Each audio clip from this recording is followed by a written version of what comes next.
What value do historians actually add to society? Let's talk about it in this video, since every person that is interested in a career in the field of historical science currently studies it or is already a professional knows questions like this. Further examples would be, what's the point? Or how do you plan to make money with this degree? These questions are often spiced up with some stereotypes. If a person works at a university, he or she hears sooner or later about being lazy, not knowing how to work, never having had a real job, or getting handouts from the government. Such nice pleasantries. In preparation for this video, and for no other reason whatsoever, I not only graduated in history, political science, and educational studies. I also earned a PhD in medieval history. Furthermore, I have worked and taught medieval history in 3 universities for almost 15 years and still do. In addition, I am leading a project on historical science communication in video format at one of the universities, which I developed myself. Back to the topic and the question on hand. As a warning, the answer might not be as short as you would like, but it's worth it. We must divide the topic into 3 parts that are commonly subsumed under these questions, respectively comments. First, which value do historians add to the benefit of society? Second, can you make money with such a degree? And if yes, how? Third, is it justified that the government is by far the largest employer of historians? I will close the video by adding my thoughts if I would recommend a career in this field, but I will keep it short as a spoiler, only if. Persons interested in other humanities and social science know similar questions and comments, but I will focus on history. Alright, let's start with the first question. Which value do historians add to the benefit of society? I could rephrase the question to, are historians just wasting their time? Since I am a historian, you will probably expect that I negate this idea, but you would only be partly correct. People in historical research work on extremely specialized niche topics. The number of readers that actually read a whole PhD thesis can be counted with the fingers of both hands in many cases, if not even in the most cases. Most historians treat the books like a collection of essays. They read the chapters or sections of interest and ignore the rest. The result is a self-supporting structure.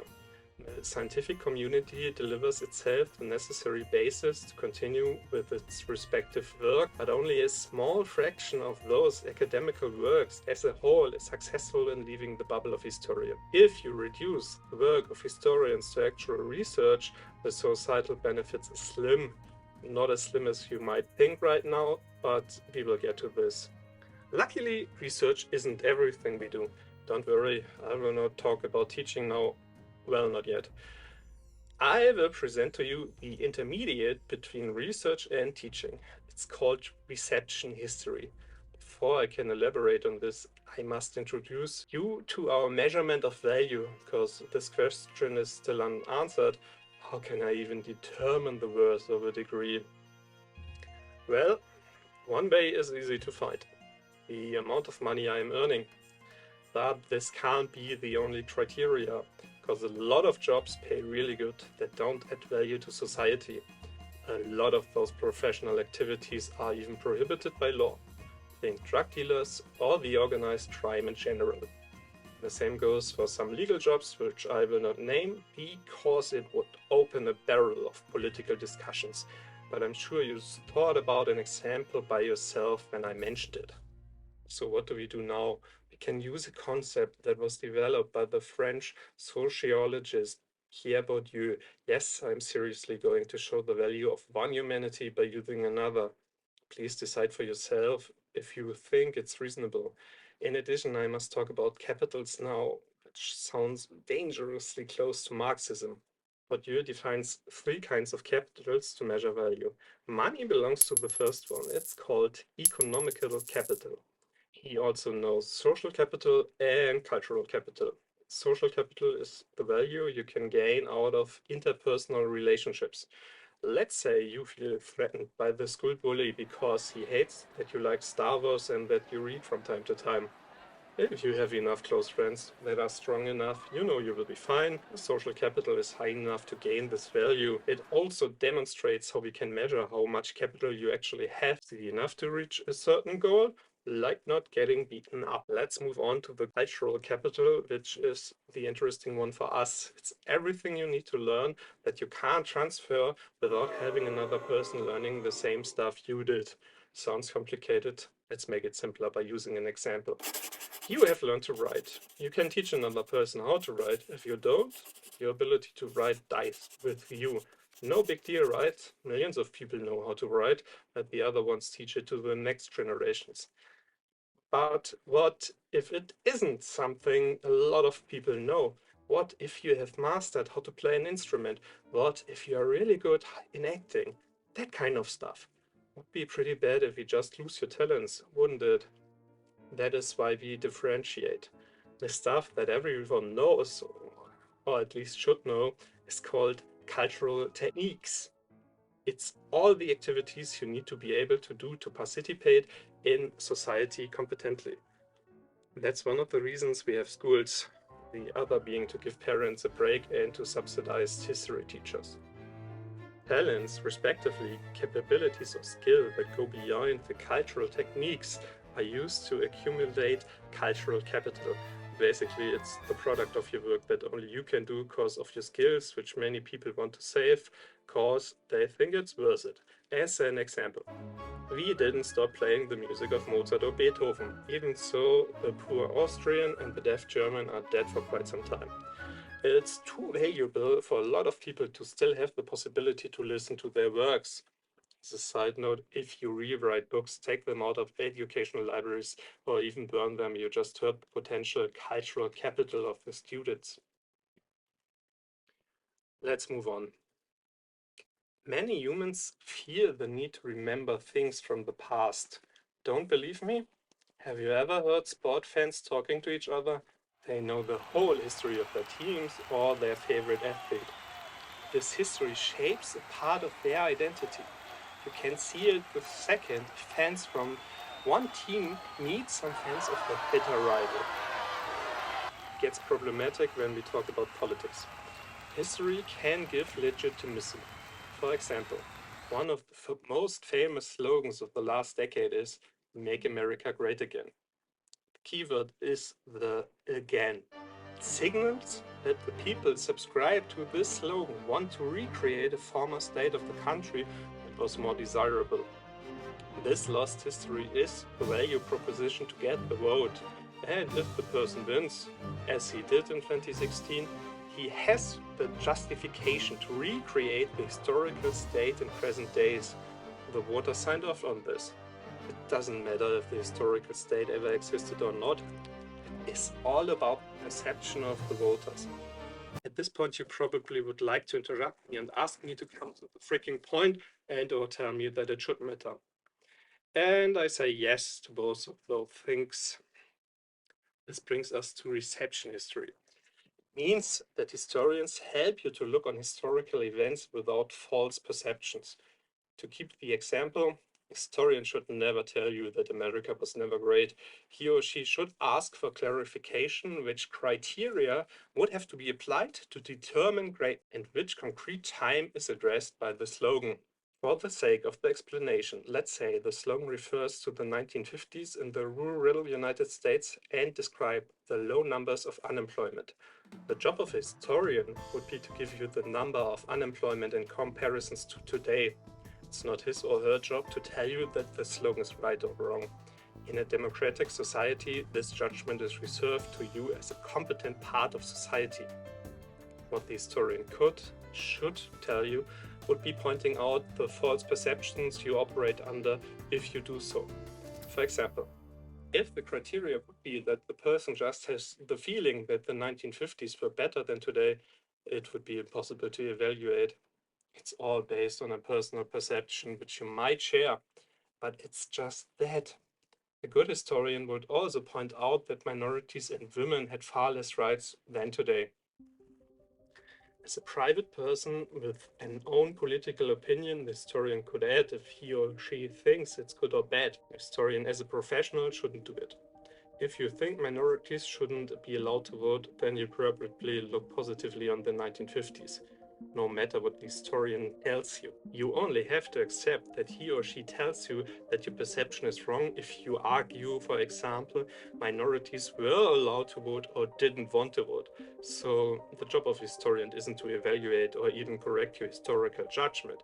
He or she only points out if you base them on false perceptions and tell you about the correct. This brings us back to cultural capital. Since it should matter if the historical perceptions used to legitimate politics and or defining identities are correct or wrong, knowledge about history is a cultural capital. We need to do research, even in the niches, to be able to evaluate perceptions, to avoid stuff like this.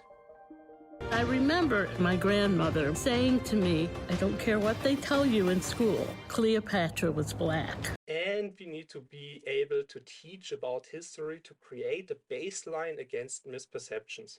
To be honest, historians screwed up terribly in this regard during the last decades. That there are actually people out there thinking Hitler was a leftist is wild. Give an example. This leads to the definition of reception history. It is the way and the reasons an individual or a group of people interprets history.